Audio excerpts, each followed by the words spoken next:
et bienvenue dans cette nouvelle vidéo. On est sur le toit de Sika, enfin bon je suis pas dessus parce que sinon je vais clairement le défoncer.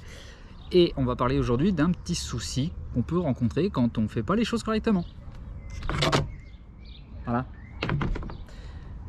Je vais descendre et je vais vous expliquer ça. Bon, aujourd'hui on n'ira pas sur les travaux du car, on va rester uniquement au niveau de Iris et je vais vous expliquer ce qui nous est arrivé. Donc en fait ce qui s'est passé ces derniers jours, on a eu une très belle météo tout le long de la journée et en fin de journée ou en début de soirée on avait des gros orages assez violents. Et ça s'est répété sur une semaine, voire même un peu plus, une semaine et demie, ce qui a fait que on a repéré des infiltrations dans Sika. Donc vous vous souvenez déjà, on a déjà eu, alors pour ceux qui sont sur la chaîne depuis un petit moment, on a déjà eu quelques soucis avec notre lanterneau, celui du milieu. Ça nous est arrivé que quand il y avait des grosses pluies, et ça nous est arrivé même 2 semaines après qu'on l'ait posée ici, et elle était quasiment terminée, au tout début qu'on était dedans, on a eu une grosse infiltration. Ça a été réglé très vite parce que j'ai trouvé d'où ça venait. C'était pas au niveau des joints, c'était vraiment au niveau du lanterneau lui-même. Il y a un défaut de conception dessus, mais ça a été réglé très vite. Sauf que en fait ce qui se passe c'est que le toit de notre caravane il est bombé comme ça. Et c'est ce qui a fait qu'on a eu, quand il y a eu des fortes pluies, on a eu en fait une stagnation d'eau. Et ça, vous pouvez mettre n'importe quel joint, la stagnation d'eau, si vous ne mettez pas du produit professionnel pour les piscines ou quoi que ce soit, et ben c'est mort. C'est mort, ça s'infiltrera toujours. La preuve, nous on a eu un souci. Donc vous allez voir dans cette vidéo un petit peu décousu parce qu'à la base j'avais pas prévu de faire un montage uniquement pour ça. Vous allez voir ce que j'ai fait, comment on a fait pour tout démonter, vous allez suivre toutes les étapes. J'ai pas forcément pu tout filmer non plus parce qu'on a eu peur d'avoir un orage qui nous tombe sur la tronche. Donc j'ai dû bosser en priorité sans la caméra, je ne pouvais pas m'occuper de filmer et de travailler. Donc voilà, on va vous expliquer un petit peu ce qu'on a fait, c'est une vidéo assez rapide là-dessus. Donc en fin de vidéo, je vous donnerai 2-3 petits conseils pour les lanterneaux, que ce soit du fourgon, du van, de la caravane, n'importe quel véhicule. Je pense qu'il y a beaucoup de choses qu'il faut éviter de faire et du coup nous avec l'expérience et le recul qu'on peut avoir, il y a beaucoup de choses qu'on ne fera plus. Voilà. Allez, à toutes.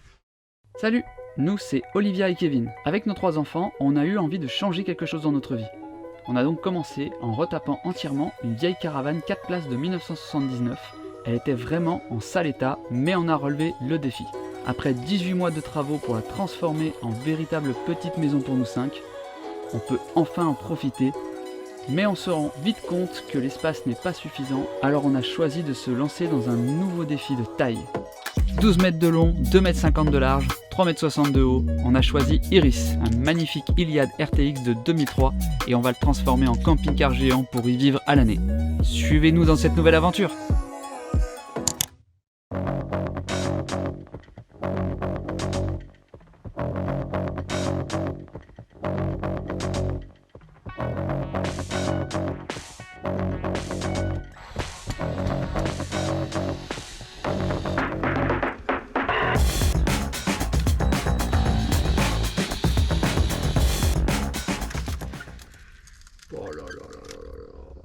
Mais oui.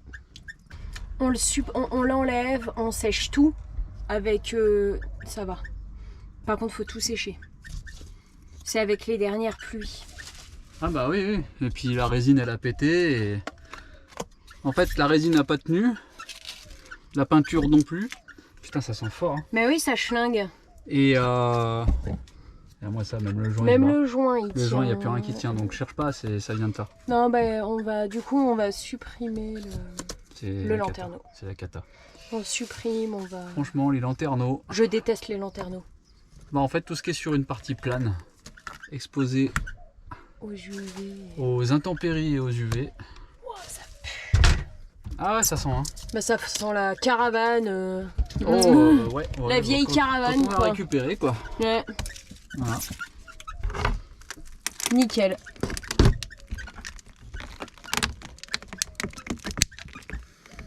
Putain, cette grosse merde. Bonjour, voilà. C'est pour une pizza 4 fromages. Ah putain, c'est horrible.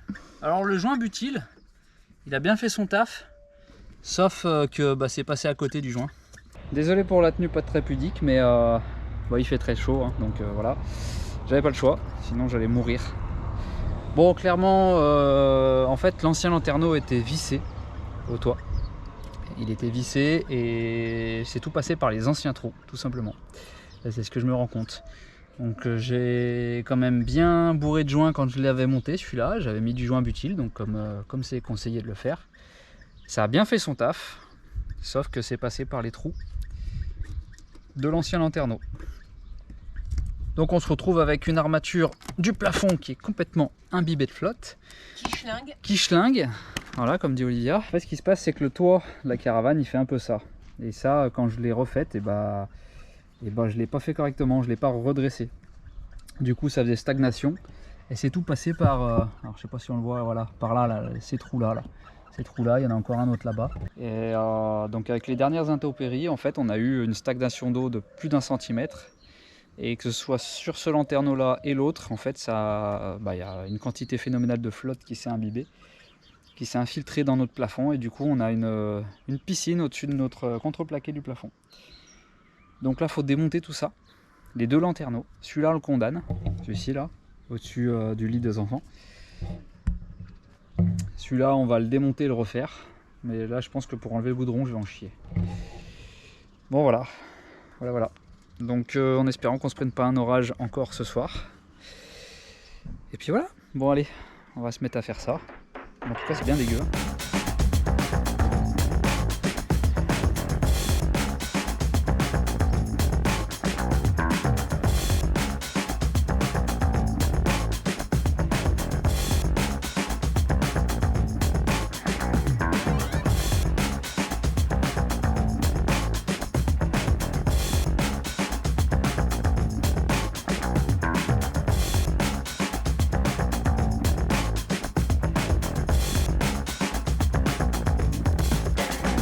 Bon voilà, j'ai fait sauter le contre-cadre qu'il y avait et on voit l'isolation.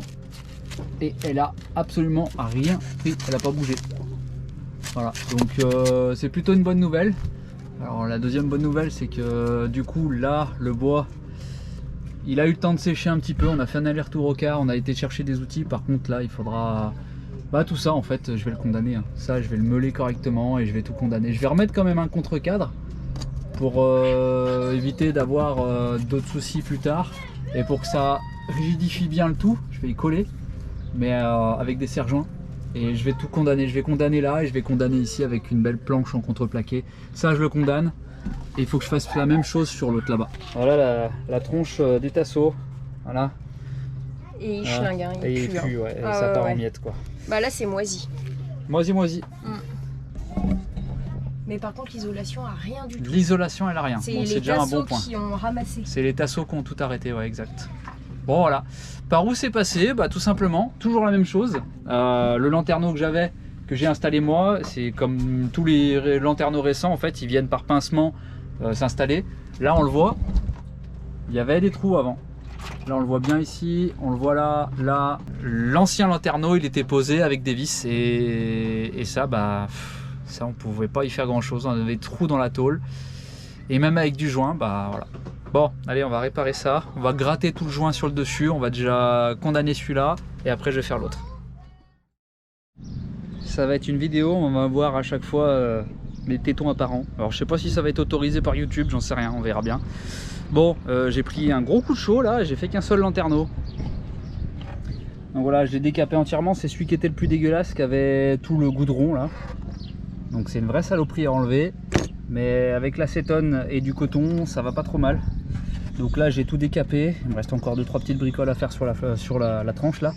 Mais en gros je vais me faire venir une plaque jusque là. Voilà, j'ai des trous ici là. Et en fait je vais faire venir la plaque jusque là, je vais tout condamner et je vais faire pareil là. Là je le ferai après, il est plus simple celui-là. Et la prochaine étape ça va être de refaire tous les joints. Parce que j'ai vu qu'il y avait des joints qui étaient en train de craquer un petit peu. La résine là-bas ça a fait craquer aussi un peu. Là bizarrement, ici là j'ai rien du tout. Mais du côté de la haie là, c'est tout mort. Je pense que c'est déjà dû à la haie et aussi aux petites particules quand il y a le poêle à bois qui est en route. Je pense que ça a tout abîmé. Bon on voit que c'est tout noir hein, là. Donc voilà. Bon au moins hein, ça fait une séance bronzage gratos. Bon allez je continue. Bon ça y est. On est passé à côté de l'orage parce qu'il y a un deuxième qui se préparait. On a eu un peu de bol. Et maintenant, bon, le toit est dégueulasse, hein. On aurait pu le nettoyer avant, c'est vrai. Mais là, on a bossé dans l'urgence. Donc on a condamné avec du Dibond nos 2 lanterneaux. Donc voilà. Et pas de trou, donc pas de vis, pas de rivets, rien du tout. On les a collés. Parce que j'ai plus confiance maintenant. Donc voilà, normalement, avec l'épaisseur de colle que j'ai mis, ça devrait largement le faire. Donc au Sika 521. Hein. Et puis on verra bien. Ça va bien dégueuler de partout, à l'intérieur, dehors. Donc normalement, ça devrait le faire. Bien les boules quand même. De plus avoir un petit peu de lumière à l'intérieur. Bon, on verra. Hein, ça ne nous empêchera pas de... Pourquoi pas le remettre, mais il faudra le nettoyer. Bon, Olivia est en train de nettoyer tout le bordel que j'ai foutu. Parce que j'ai foutu un sacré dawa, hein. Vraiment. Hein. J'en ai mis partout. Alors oui, parce que j'avais mis de la résine sur un des lanterneaux, tout autour. Et du coup, quand il a fallu la poncer, bah, j'en ai foutu partout. Bon, toi, t'as pas de soucis de lanterneau, toi? Non. Avec gros machin rouge. Vous vous souvenez, vous l'avez déjà vu? Patapon. Un beau lanterneau et un beau panneau solaire. J'en ai pas encore parlé, faudra que j'en parle un de ces 4. Ouais. Et toi, ça fuit pas, nulle part. Non. Si, t'as eu une toute petite fuite, mais c'était parce que le joint il avait mal été posé. Pas par toi, par l'armateur qui l'a équipé. Ouais. Sinon, Voilà. pas de fuite. Pas de fuite. Tout nickel chrome. Voilà. C'est nous qui avons la poisse avec ça, les infiltrations et tout. On est abonné en fait. On a pris un abonnement avec Sika pour 2 ans. Ouais. Là, j'espère qu'il est terminé. On va le résilier là. Putain, on en parle pas. Et là, avec le car, bah, en espérant que ça soit fini aussi. Bah ouais. Il y en a marre, il y en a marre. Hein. Ah, les fuites, c'est la merde. Ouais. Et bon, comme je disais, je sais plus quand c'est que j'en parlais. Heureusement qu'on s'en rend compte oui. maintenant, plutôt que quand on sera sur la route. Ouais, bah oui, carrément, bah, c'est avec moi. Oui. Ouais. Parce que là, tu t'en rends compte sur la route, c'est mort. T'es marron. Hein. Ah bah ouais. Bon allez, on va retourner à notre caravane. Nickel.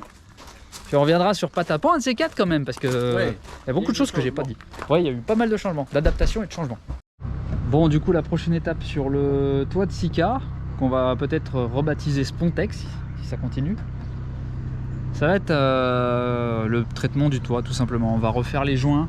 Alors, ils sont pas abîmés les joints, mais c'est juste que par sécurité, par précaution, on va les refaire. Tous les joints de chaque côté. Refaire une peinture. Une bonne peinture cette fois-ci. Et j'espère que cette fois-ci, on n'aura plus de soucis d'infiltration, de tout ça, quoi. D'étanchéité. Parce que là, franchement, commence à faire. Hein.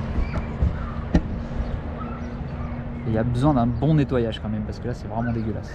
Et là, voilà, toutes ces traces que vous voyez, là, c'est à cause du poêle à bois. Hein. Vraiment. Hein. Le poêle à bois, ça vous crados un toit. Bon, ça y est, c'est propre? Non, pas encore. J'ai foutu le merdier. Mais en même temps, il fallait. Ah, on a fait un carnage. Vraiment, ce que je disais, on a fait un gros carnage Ah non, mais il fallait. au niveau du ponçage surtout. Alors quand il a fallu enlever, parce qu'on a carrément enlevé les contre-cadres qu'il y avait à l'intérieur, c'était pas le gros souci, mais vraiment le gros souci, ça a été de poncer le dessus, on en a foutu partout. Donc voilà, il y en avait plein le lit des gamins, il y en avait plein... Enfin, mais bon, c'est réparé. Pour le moment, on va laisser comme ça, on va pas refermer. Pourquoi on ferme pas? Parce qu'on va attendre la prochaine pluie et on va regarder si ça fuit cette fois-ci avant de tout refermer. Et si ça fuit, bah je sais pas comment on va faire. Non, normalement ça devrait pas. J'ai mis une grosse quantité de joints quand même. Hein. J'ai mis une belle quantité de joints, donc normalement ça devrait pas. Normalement, je dis bien normalement, et je touche du bois ou du singe comme on dit. Hein, on devrait plus avoir de problème. Voilà. Normalement. Il y en a marre. Bon, voilà, comme je disais, prochaine étape, ça va être sur Sika. Hein, pas prochaine étape là dans l'immédiat, mais sur Sika, ça sera la peinture, enfin le traitement des joints et le traitement du toit pour être sûr. Et là, je sais pas si... On verra comment ça va se présenter dans les prochains jours déjà par rapport à la météo. Mais peut-être qu'on mettra carrément une espèce de résine polyuréthane avec de la peinture carrément étanche. Ça fait comme un film en fait qui vient protéger toute la surface du toit et je pense qu'on va faire ça. Tant pis, on n'aura plus de lanterneau, ça va faire super sombre. Voilà. En plus, j'ai mis du Dibond noir, hein, c'est ce que j'avais sous la main, donc j'aurais pu mettre du blanc. Mais de toute façon, après, quand on va refermer, on va remettre là une isolation. Et quand on va refermer, on mettra une plaque de contreplaqué et on peindra en blanc proprement. Voilà. Donc voilà, maintenant on va pouvoir parler des produits qu'il faut utiliser. Donc absolument des produits qui résistent aux intempéries, qui sont résistants à la stagnation d'eau si vous avez un toit qui est totalement plat.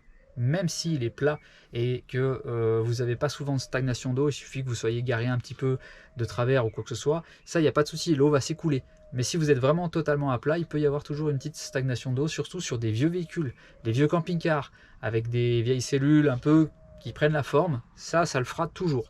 Donc prenez des produits qui sont étanches, 100% étanches, donc des produits type professionnels de la piscine ou des choses comme ça, qui résistent aux UV, très important. Une erreur que nous on a faite, c'est de mettre de la résine, surtout ne mettez pas de résine, sauf si vous mettez de la fibre.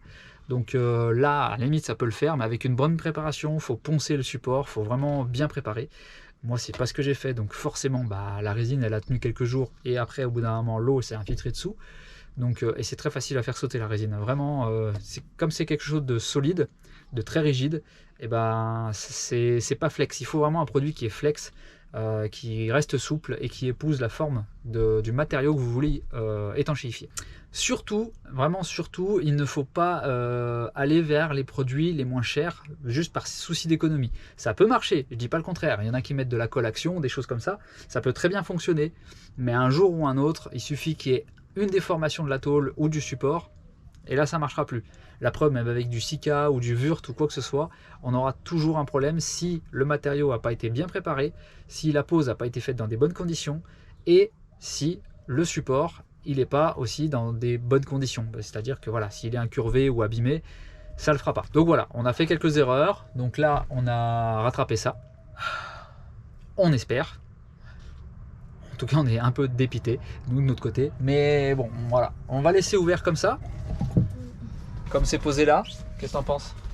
Bah oui, ça assombrit la pièce. Hein. Ouais, ça assombrit bizarre, grave. Hein. Ouais. Alors peut-être que, c'est ce que je disais tout à l'heure, vu qu'on a rajouté une épaisseur au niveau du dibon. Oui, j'ai mis pas mal de poussière, c'est vrai. Bah oui, non mais il faut. On voit mes petits bracelets. Voilà, c'est mes petits bracelets, je les enlève pour travailler. Donc vu qu'on a rajouté une petite épaisseur avec le dibon, peut-être qu'après on rajoutera le lanterneau, après l'avoir nettoyé, par-dessus. Vu que justement c'est cette stagnation d'eau là qui portait problème, qui posait problème, vu qu'il y a une surépaisseur, donc du coup le lanterneau et le joint ne seront plus noyés dans l'eau. Voilà, donc on verra. On verra, peut-être qu'on le remettra, ou alors on laissera comme ça et on se penchera uniquement sur le car, parce que la priorité vraiment c'est pas la caravane, même si la priorité de la caravane c'est qu'elle soit viable. Donc là c'est bon, de nouveau on n'a plus d'eau dedans.